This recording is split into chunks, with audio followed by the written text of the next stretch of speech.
Hello everyone, one second welcome back to an exciting episode of civil for engineers. तो दोस्तों, जैसे कि video के स्टार्ट में मैं कहता हूं आप लोगों से वीडियो को बिना स्किप किए हुए देखिए, क्योंकि ये एक ट्यूटोरियल है ऑनलाइन।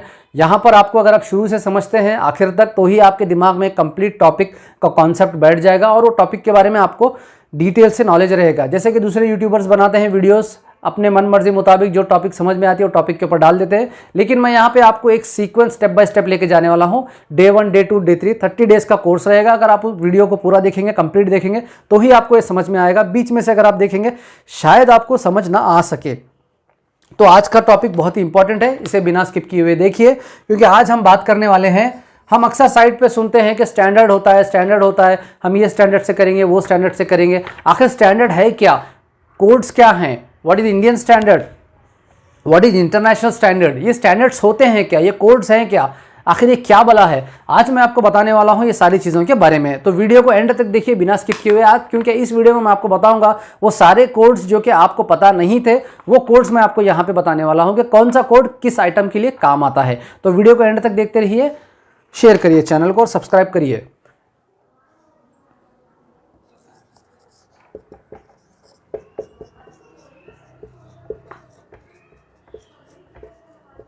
आज हम देखने वाले हैं लिस्ट ऑफ आईएस कोड्स।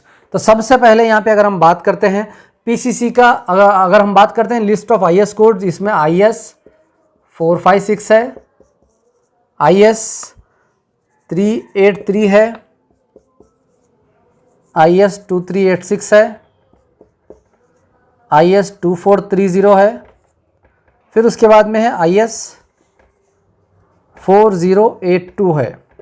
अब IS 456 इज नथिंग बट, ये IS 456 आएगा रीइंफोर्स सीमेंट कॉन्क्रीट और प्लेन सीमेंट कॉन्क्रीट में आपको IS 456 देखने को मिलेगा। अब IS 456 के बारे में हम थोड़ा डिटेल में समझते हैं। IS 456 होता ये है, ये एक जनरल प्रैक्टिस होती है। जैसे कि फॉर एग्जांपल मैं आपको बताता हूँ बेसिकली IS होता है क्या, वो बताता हूँ आपको। इंडियन स्टैंडर्ड्स होता है, इंटरनेशनल स्टैंडर्ड्स भी होता है। IS है क्या? एक होता है IS, एक होता है BS ब्रिटिश स्टैंडर्ड्स, और एक होता है AS यानी अमेरिकन स्टैंडर्ड्स। तो ये इंडियन स्टैंडर्ड 456 है क्या? IS बनता कहाँ से है? कैसे मालूम पड़ता है कि ये पर्टिकुलर मटेरियल को ये कोड अप्लाई होगा? तो इसके लिए हम थोड़ा सा पीछे जाते हैं और समझते हैं बेसिक कॉन्सेप्ट ऑफ मटेरियल्स। जैसे मैंने आपको पिछली वीडियोस में बताया था, आप लोग शायद उसे देख के बोर लग रहा होगा, लेकिन वो बहुत इंपॉर्टेंट चीज़ है, क्योंकि वहाँ पे एक ब्रिक है। वो ब्रिक को हमको क्या टेस्ट करना है और वो टेस्ट का रिजल्ट क्या आना है, हम वो रिजल्ट पे उसको जज करते हैं कि ये पास है या फेल है। अगर एक कंक्रीट है, वो कंक्रीट M25 है, तो उसको 28 डेज के बाद में उसका M40 का है तो M40 न्यूटन पर mm² उसका रिजल्ट आना चाहिए। ये रिजल्ट कैसे हमारे पास में आया? कैसे हम बिना कैलकुलेशंस किए हुए डायरेक्टली हमारे पास एक रिजल्ट है कि ये रिजल्ट आएगा तो ये पास होगा। सिल्ट कंटेंट है, सिल्ट कंटेंट 6% है, ये 6% हमारे पास आया कैसा? हमको कैसे मालूम पड़ेगा कि 6% आया तो पास है, 6% से नीचे आया तो फेल है? What is the logic behind this? उसके पीछे होता है complete R&D, research and development, जिसे हम कहते हैं R&D डिपार्टमेंट। वहां पे होता यह है कि हर एक दुनिया में जब कोई नई चीज़ कंस्ट्रक्शन में इन्वेंट होती है या कोई नई खोज की जाती है, हर दिन कुछ नया नया बनता है, हर दिन कुछ नई टेक्नोलॉजी आती है, कुछ पास हो जाती है, कुछ फेल हो जाती है, depending upon various factors and the places where they are applied. तो ठीक उसी तरीके से हमारा एक स्टैंडर्ड होता है इंडियन स्टैंडर्ड्स। वो स्टैंडर्ड कोर्ट में होता यह है कि वहाँ पे जब भी कुछ नई मटेरियल आती है तो उसको टेस्टिंग सैंपलिंग के लिए भेज दिया जाता है। जैसे कि फॉर एग्जांपल अगर आप मेडिकल फील्ड के बारे में आइडिया रखते हैं, नॉलेज रखते हैं, तो कोई भी प्रॉब्लम का सोल्यूशन डायरेक्ट नहीं मिलता है। अगर आपको कुछ प्रॉब्लम्स होती है, उसे डायग्नोस करना होता है, तब जाके आपको उसका सोल्यूशन मिलता है। ठीक वैसे ही कंस्ट्रक्शन इंडस्ट्री में कोई नई टेक्नोलॉजी अगर इन्वेंट होती है, कोई नया मटेरियल अगर आता है, तो उस पर पहले रिसर्च की जाती है कि उसके बारे में डिटेल जानकारी दी जाती है। उसके बाद में होता यह है कि उस डिटेल प्रोडक्ट का एक रिजल्ट रख दिया जाता है कि ये वैल्यू अगर आती है then it is good for construction, GFC जिसे हम कहते हैं, गुड फॉर कंस्ट्रक्शन। अगर उससे कम आती है तो this is not good for construction, उसको हम रिलीज भी नहीं करते। अगर पब्लिश कर देते हैं मटेरियल को तो वहां पे आएगा कि this is the threshold of this particular product. Threshold यानी जैसे कि स्टिल्ट content is 6% in sand, this is a threshold, ये एक थ्रेशोल्ड है। इसके बाद में अगर आप जाते हो then it is not suitable for this material to survive in that particular area या पर्टिकुलर कॉम्पोजिशन। सिल्ट कंटेंट 6% से ज्यादा अगर होता है तो आप सैंड को इस्तेमाल नहीं कर सकते हो। ठीक उसी तरीके थ्रेशोल्ड आपको मिलता है बैकग्राउंड R&D से। जब आप ये R&D करोगे तब आपके सामने कुछ निकलकर आती है चीजें। अब ये पर्टिकुलर R&D जो होती है एक आइटम की नहीं होती है, उसकी वेरियस प्रॉपर्टीज की होती है। फॉर एग्जांपल अभी आप अगर सैंड इस्तेमाल कर रहे हो M25 के लिए कर रहे हो तो M25 के लिए पर्टिकुलर उसका एक फिक्स्ड रेशियो होता है। ये रेशियो में 6% सिल्ट इज कॉमन, लेकिन जब आप सैंड को यूज करोगे, यूज करने के टाइम पे क्या होगा, वहां पे आपको IS 456 आएगा, उसमें डिटेल रहेगा कि M20 को ये डालना है, आपको M25 को इतनी क्वांटिटी डालना है, आपको स्टील अगर है तो स्टील आपको ये ग्रेड का यूज करना है, ये ग्रेड क्वांटिटी के लिए। ऐसी बहुत सारी चीजें IS कोड्स में दी जाती है, डिटेल स्टडी होती है उसकी।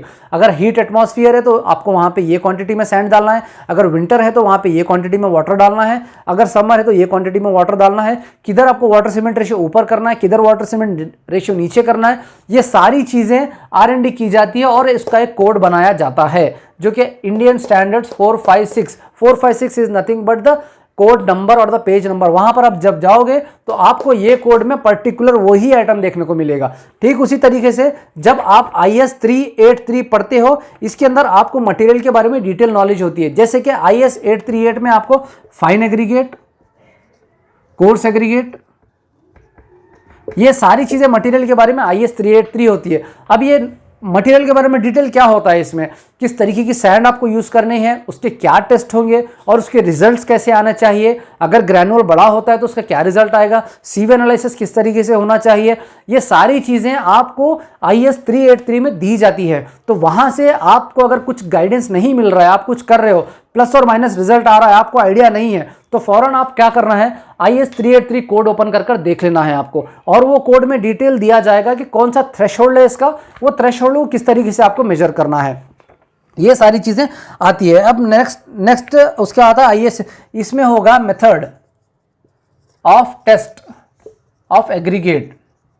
IS 2386 में होगा method of testing of aggregate. अब यहां पे हो गई मटेरियल्स की बात, अब यहां पे आती है इसमें एग्रीगेट। एग्रीगेट का एक सेपरेट इन्होंने कोड बना दिया है जो कि है IS 2386। ये कोड जो होगा method of test for aggregate, इसके अंदर एग्रीगेट की सारी जानकारी रहेगी। जैसे कि फॉर एग्जांपल बोल्डर, एग्रीगेट का सबसे छोटा साइज होता है डस्ट, चूरा जिसे हम कहते हैं। सबसे ज्यादा साइज होता है इसका रॉक या हिल, रॉक हम जिसे कहते हैं जो हिल्स पे मौजूद होता है। तो ये रॉक और उसका जो ग्रैनुअल होता है, वहां तक के मटेरियल को डिटेल किस तरीके से टेस्ट करना है, उसके रिजल्ट की वैल्यू क्या आनी है, उसके सारे specifications, detailings, test result, test process complete रहेगा IS 2386 में। अगर आप कहीं भी टेस्ट करते हो, अगर आपको कुछ डिटेलिंग नहीं मिल रही है तो आप तुरंत तब का तब 2386 ओपन कर सकते हो और आपको डिटेल टेस्ट रिपोर्ट्स यहाँ पे टेस्ट रिजल्ट्स के साथ टेस्ट प्रोसेस भी आपको यहाँ पे मिलेगा। नेक्स्ट उसके बाद में आता है IS 23 method of sampling, methods of sampling.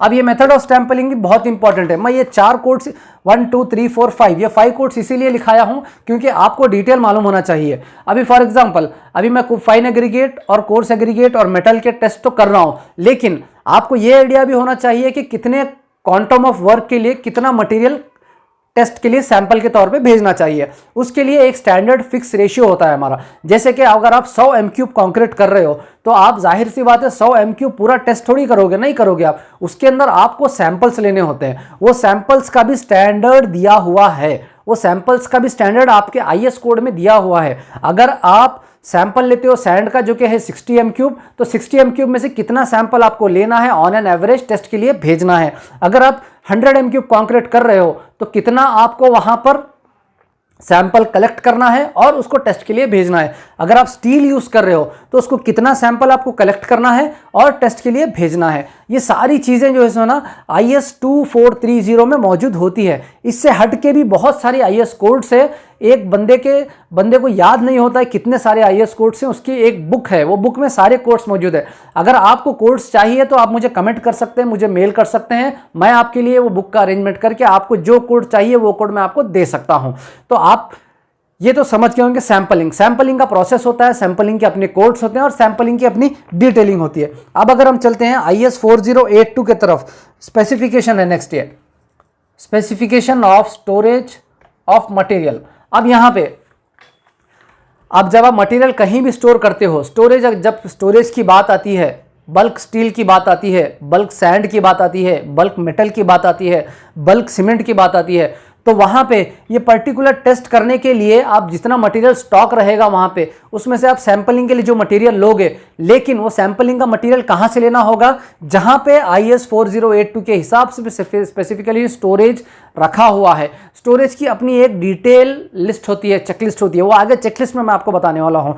तो आपको स्पेसिफिकेशंस ऑफ स्टोरेज, ये एक स्पेसिफिकेशन है। अगर आप यहाँ पे जाओगे तो सैंड को किस तरीके से स्टोर करना है, सीमेंट को किस तरीके से स्टोर करना है, ये सारी चीज़ें आपको प्री कंस्ट्रक्शन चेकलिस्ट वहाँ पे मिल जाएगी। आप इसको अगर चेक करेंगे तो आपको आइडिया हो जाएगा कि किस तरीके से आपको चेकलिस्ट बनाना है, किस तरीके से आपको स्टोरेज और उन सारी डिटेलिंग के बारे में जानकारी आपको वहाँ पे मिल जाएगी।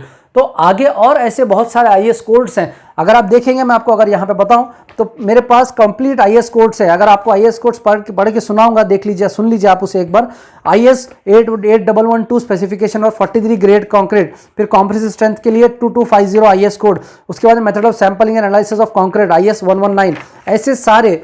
देखिए इंडियन स्टैंडर्ड सीमेंट के लिए क्या है, ये सीमेंट्स के लिए ये सारे स्टैंडर्ड्स यूज होते हैं। कोड सेग्रीगेट के लिए कौन से स्पेसिफिकेशन है और कौन सी उसके IS कोड्स है, ये सारे उसके कोड्स हैं। अगर ठीक उसी तरीके से आप पीछे अगर आते हैं तो ब्रिक्स में सैंपलिंग का क्या कोड है, मेथड ऑफ टेस्टिंग का क्या कोड है और उसका रिजल्ट का क्या कोड है। मेसनरी के लिए आते हैं, मोटर मेसनरी, उसका क्या कोड है स्पेशल। सीमेंट कंक्रीट के लिए क्या कोड है, क्यूरिंग कंपाउंड के लिए क्या कोड है, PVC वाटर स्टॉपर क्या कोड है, HYSD high yield strength density bar के लिए क्या कोड है। ऐसे बहुत सारे कोड्स हैं जो कि मेरे पास हैं। मैं आप सभी लोगों को ये कोड्स के बारे में डिटेल नॉलेज दूंगा। अगर आपको चाहिए तो मुझे कमेंट कर सकते हैं, मुझे मेल भी कर सकते हैं।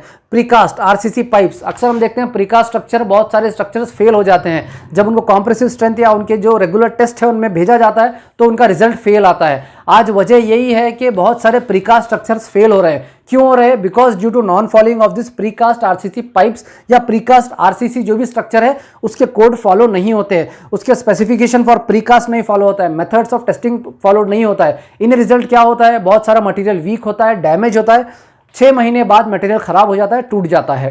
तो आपसे रिक्वेस्ट है, मेरी वीडियो को लाइक करिए, चैनल को सब्सक्राइब करिए और शेयर करिए, बेल आइकन को दबाइए ताकि आपके पास नोटिफिकेशन मिल सके। तो मैं आपको मिलता हूं अभी अगली वीडियो में, जो कि बहुत ही इंटरेस्टिंग वीडियो रहेगा। उसके अंदर नेक्स्ट चैप्टर होगा, उसके बारे में डिटेल में आपको बताऊंगा। तब तक के लिए लोगों ढेर सारा शेयर करिए, चैनल को सब्सक्राइब करिए और वीडियो को लाइक करिए ताकि आपके पास ऐसे ही फ्री QA/QC कोर्स की वीडियोस आ सके। और इन फ्यूचर में और बहुत सारे फ्री कॉन्सेप्ट्स लाने वाला हूं कोर्स के, वो सारी चीज़ें मैं आपको मेरे वीडियो के थ्रू, मेरे चैनल के थ्रू आप तक पहुंचाऊंगा। वीडियो को लाइक करिए, शेयर करिए। तब तक अपना ढेर सारा ख्याल रखिए। Thank you very much and take care.